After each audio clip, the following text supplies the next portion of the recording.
The Elisa Lam case, a true crime documentary, at exactly 2:53 a.m. on February 1st, 2013, a surveillance camera inside an elevator at the Cecil Hotel in downtown Los Angeles recorded one of the most disturbing videos in internet history. A 21-year-old woman named Elisa Lam walks into frame. She presses several buttons at once. She steps into the corner of the elevator, pressing herself against the wall. Then, slowly, she leans forward, peering into the hallway. She looks afraid. She looks like she is listening to someone, but no one else is visible. Her hands begin to move in strange, fluid gestures, as if she is speaking to someone only she can see. Then she steps out of the elevator. The doors remain open. The elevator does not move.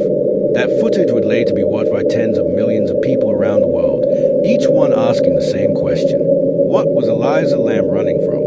19 days later, a body would be found in a place so horrifying, so unlikely, that it would only deepen the mystery. Inside a water tank on the roof of the Cecil Hotel. Who Elisa was? Elisa Lam was not a mystery when she was alive. She was a student, a daughter, a young woman trying to understand herself. Born in Vancouver, Canada, Elisa was a child of Chinese immigrant parents. She grew up in a stable, loving home and showed early signs of intelligence and creativity. She loved books, fashion, and writing. More than anything, she loved expressing herself through words. In her teenage years, Elisa began to struggle with mental health. She was diagnosed with bipolar disorder and depression. These were not secrets. Elisa wrote openly about them on her blog. She spoke about the weight of loneliness, about feeling disconnected from the world around her, about the constant battle to feel normal. But she also wrote about hope, about wanting to travel, about wanting to experience life. In early 2013, Elisa decided to take a solo trip through California. It was something she had always dreamed of, traveling alone, exploring new cities, documenting her journey. She planned to visit San Diego, then Los Angeles, and later Santa Cruz. She kept in touch with her parents every day, until she didn't. When Elisa arrived in Los Angeles, she checked into the Cecil Hotel. At the time, the Cecil was known as a budget hotel, but it had a darker reputation, one built on nearly a century of violence, suicide, and death. Serial killers had lived there. Dozens of people had died within its walls. By 2013, parts of the building had been rebranded as a boutique hotel, but much of the original structure remained the same. Long hallways, poor lighting, malfunctioning elevators, and a transient population that came and went without much oversight. Elisa was initially assigned to a shared room, but her roommate soon complained about her behavior. According to staff, Elisa had been leaving notes for them, hiding their belongings, and acting strangely. She was moved to a private room.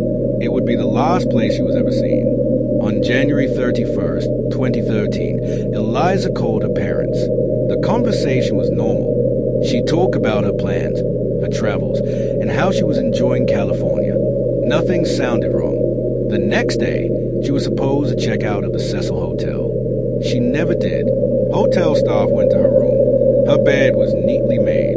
Her laptop and personal belongings were still there, but Elisa was gone. Her phone was missing. So was some of her clothes. Her parents were notified. The lab launched a missing persons investigation. They searched the Cecil Hotel from top to bottom. They brought in search dogs. They checked the roof. They found nothing. It was as if Elisa had vanished into thin air.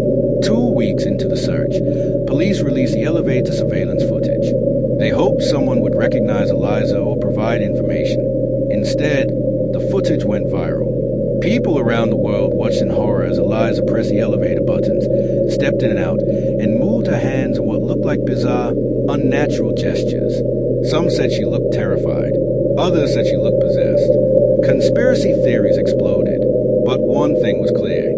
Something was very wrong. And yet, the footage provided no clues as to where she went next. On February 19th, nearly 3 weeks after Elisa disappeared, guests at the Cecil Hotel began to complain. The water pressure was low. The water was dark. It tasted strange. A maintenance worker was sent to investigate the hotel's water tanks on the roof. He climbed a ladder, opened the heavy metal lid of one of the tanks, and saw Elisa Lam floating face up in the water.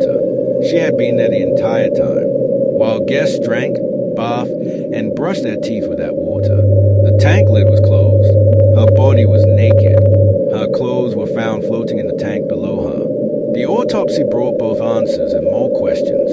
There was no evidence of sexual assault, no signs of physical trauma, no drugs or alcohol in her system, but her bipolar medication levels were either extremely low or non-existent. The medical examiner ruled her death an accidental drowning. They concluded Elisa was in the middle of a severe manic episode, disoriented, confused, possibly hallucinating. In that state, she may have climbed onto the roof, entered the water tank, and been unable to get out. But the question remained, how did she get there, and how did she close the lid?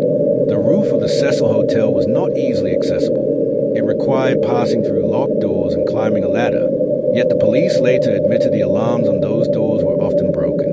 And while the water tank lids were heavy, they were not impossible to close. Elisa was small, but not incapable. Still, the circumstances felt wrong to many people, and the internet was not satisfied with the official explanation. Some believed Elisa had been murdered. Others believed she had been part of a government experiment. Some even claimed her death was connected to a tuberculosis outbreak in the area. But none of those theories were supported by evidence. What was supported was Elisa's documented history of bipolar disorder. Her blog post showed someone who struggled deeply with reality during episodes. People who knew her said she had experienced paranoia, delusions, and fear before. The elevator footage, disturbing as it was, fit that pattern. A young woman in crisis, alone, in a strange place. Elisa Lam did not set out to become a mystery. She set out to find herself. Her story became viral. But behind every theory, every video, every click, there was a real human being who needed help and didn't get it in time. The tragedy of the Elisa Lam case is not just how she died. It is how alone she was when it happened. Stay tuned for part 2 on True Crime Chronicles.